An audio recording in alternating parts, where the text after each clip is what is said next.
First things first, you have to look like a bloody idiot.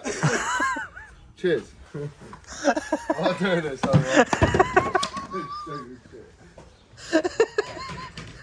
Welcome to the Homebrew channel. Like and subscribe. Don't forget to hit that bell.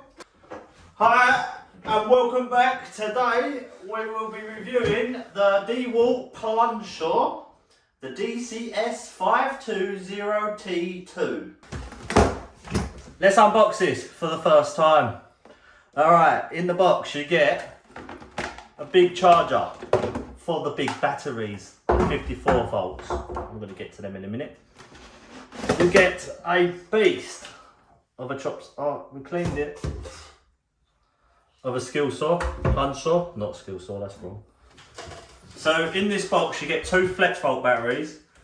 The saw only actually requires 1 to power it. DeWalt track saw review. Are you ready? Let's go over some of the normal stuff. Basic.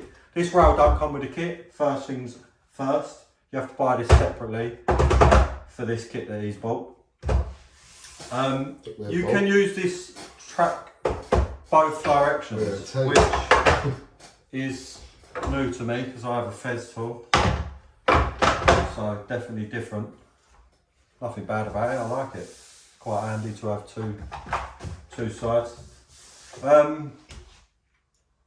First off, it's quite a lump, it's quite big. With the battery in it's quite heavy, but you're not really throwing track saws around, so it's not a big deal. Blade change. Let's do a blade change first. If anyone's had a Festool, you'll know that you pull the lever, flip the saw down, and it locks the blade and everything's done in one. This has a similar feature, but not quite. I'm going to try and show you, but I need to obviously drop the blade down. So on this one, you push this lever there, you then plunge the saw halfway. Make sure you don't do it on a surface. And as you plunge down halfway, you swing this lever around. And that is now similar to the Festool. It's locked in this little window here so you can remove the screw. And if you push down on this same button, push down on that, and you use the Allen key, comes in the end of the handle somewhere. So you push down on this button here, try not to mash the side up too much. While you're pushing down on that, that's it, it's locked. I won't remove the blades, there's no need, just know. And once you're finished, you turn your lever back, you stab your side for no reason, and it comes back, and then you just push your lever forward, and that's that. So that's the blade change. It's got speed control on the top. It's quite nice. And if we put it back on the track, again, comparing it to the Festool, because we all know a Festool, I do, so I'm quite familiar, so I'm just doing a comparison to that because it's a good saw. It comes with these adjustable cams on the front and back side, so when you set it up on a new track, sometimes it's got a lot of side play. You need some, obviously, you don't want it too stiff. You just adjust the cams to suit your track. This one has a feature that mine doesn't, and that is a brake to stop the kickback. Anyone's had a kickback, you'll soon know.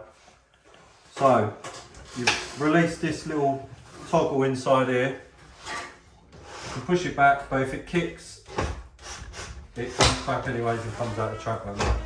That's popping out the track before it comes back. That is locked. And then to release it, you just pull it down, and there's like a little hook inside here. You can hook it off, and that removes the brake, so it's free. You can tilt the saw, same as the others. Obviously, you do have to hold this. I'm not sure if there is a saw that does lock into the track, but this one doesn't. So when you are using it like this, you do need to obviously support the base. obviously it can make the cut. Cuts up to 47 degrees, which ain't bad. Let that back off. It's got a depth adjustment on the front here. Now I've done a quick test and it seems to be accurate with the track. So as you plunge, that measurement is 10mm, including the track, so you haven't got to worry about calculating what the track uses when you're plunging, because obviously this stands it up off the workpiece a little bit. What else we got on this? That's about it, I think.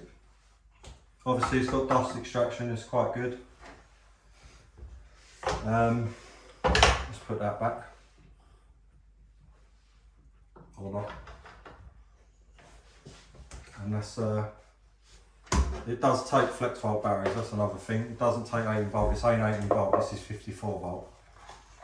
So it does take the big boy batteries, which I'm just pretending not to try and pull this off. Boss, I can't get it off.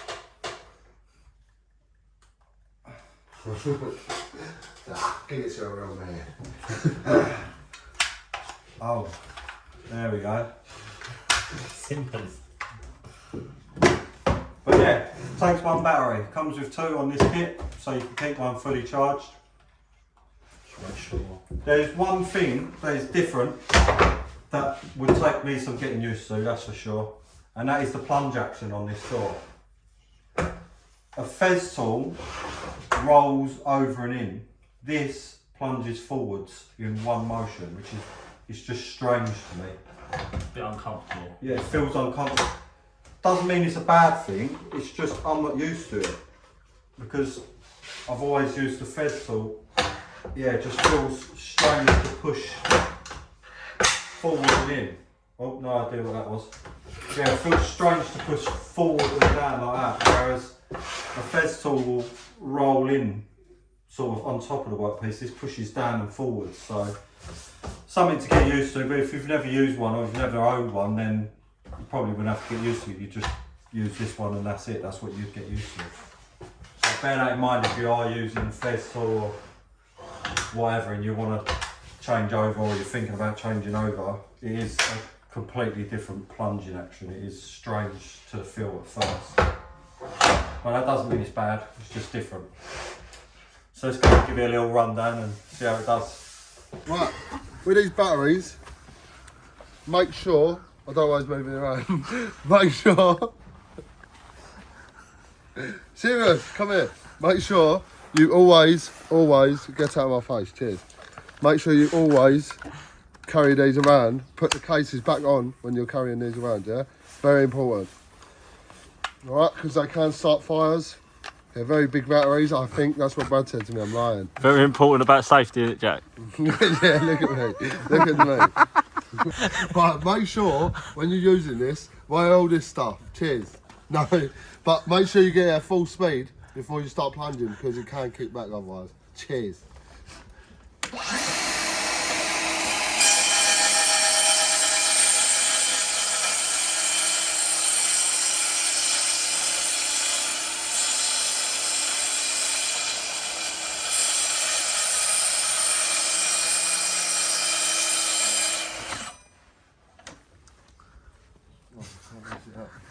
Is that the funny? I'm bloody idiot. I love it. Cheers. Right, the cut is actually a really good straight cut, and as you can see, it left barely no splinters. And we're going to go back to the studio. We'll see you soon. That's a little review done.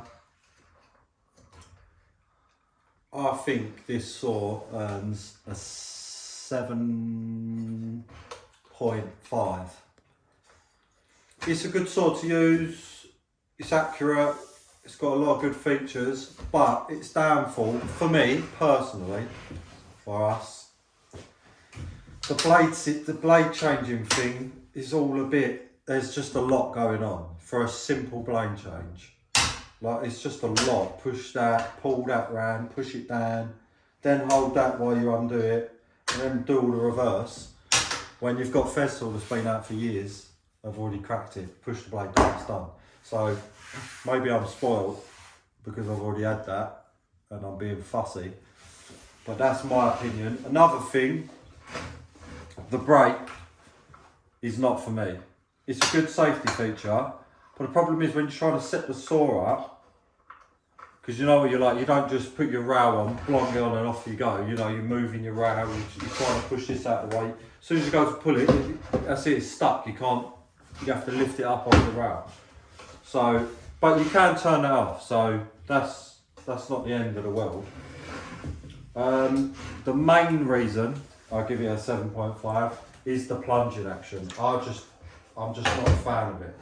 It's just uncomfortable. It just feels, yeah, it feels uncomfortable. You're not getting your weight behind the saw when you're plunging it. It's like, it's trying to move forward by the time you're trying to plunge. If you imagine that's on the track, look, I'm trying to plunge that and you're trying to push forward. Whereas, again, the Festool that I'm used to, when you start that up, you could plunge that on the spot with one hand because it just rolls down and in, then you push it forward. Whereas this, if I try and plunge that, it wants to move off. So, that's where we're at. Still a good saw, 7.5. If you haven't got one, is it a good saw to buy? Yeah, I think so. Right, and that's our review from the Home Improvements channel. If you've been enjoying these videos, please hit the like and subscribe button for And hit that bell. One. to get more videos Whoa, you done the shaky bell. from us. And that is a wrap for our tool review. Right, in this kit, we're going to open it up and see what we got. Nothing. You left it at home, you idiot. I'm going to split, wait, we don't, Welcome to the Home Improvement Channel. I can't stop. Welcome to the Home Improvement Science Channel. Do potions. Make a potion. Start it. Rickety, boom. Yeah, two 54 volt, 6 amp power. Hour. I am. Has he got 2 eyes in it? I am. You get 16 amps. 16 amps. Right, carry on, that's it, work. You get two 54 volt, 8. 6 amp power. Why do I always get Don't confused? have to say the amp power. Yeah. Even if it's a Oh yeah, 54 volt. 54 volt battery. Everyone knows Why about say 18 54 volt as volt. well?